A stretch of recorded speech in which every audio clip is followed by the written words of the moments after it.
All right, this is not just a message for you, it's a message for me. And the message is, if you're not reading the Bible daily or multiple times a day, if you're not praying and repenting to God daily, what are you even doing? Because something is shifting big time in the spiritual world, in case you haven't noticed it. And we do not just fight things on earth. We do not fight just in the physical realm, but in the spiritual realm. All right. And we have to choose God's love, and we have to choose forgiveness. And I am not perfect by any means. It is a choice. It is a daily, hourly choice.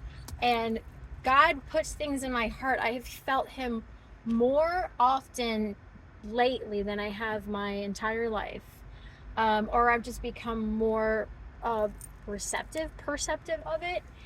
Like the other day I was eating lunch with a friend, and I felt in my spirit, I felt in my heart, buy her lunch, because that's something I'm working on, that Jesus and I are working on, is I can be stingy. I don't want to be, but I can be stingy because I have this lack mentality, but Jesus is trying to move me beyond that, right?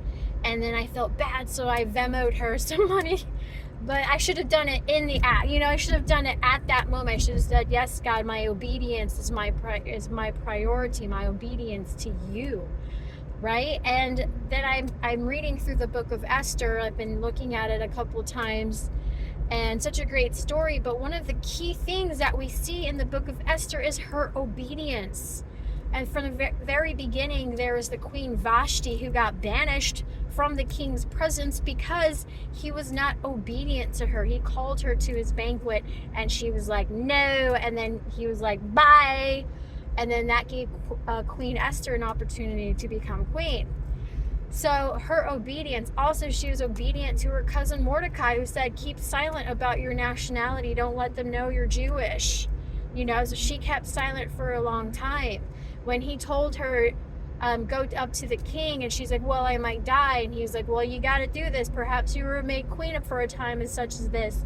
And then she obeyed, okay, after fasting and having her people fast. So there's so much insight and wisdom and knowledge of God's love in the Bible. So if I'm not reading it, what am I doing? If you're not reading it, what are you doing? And also repenting. I repented to God for not being obedient.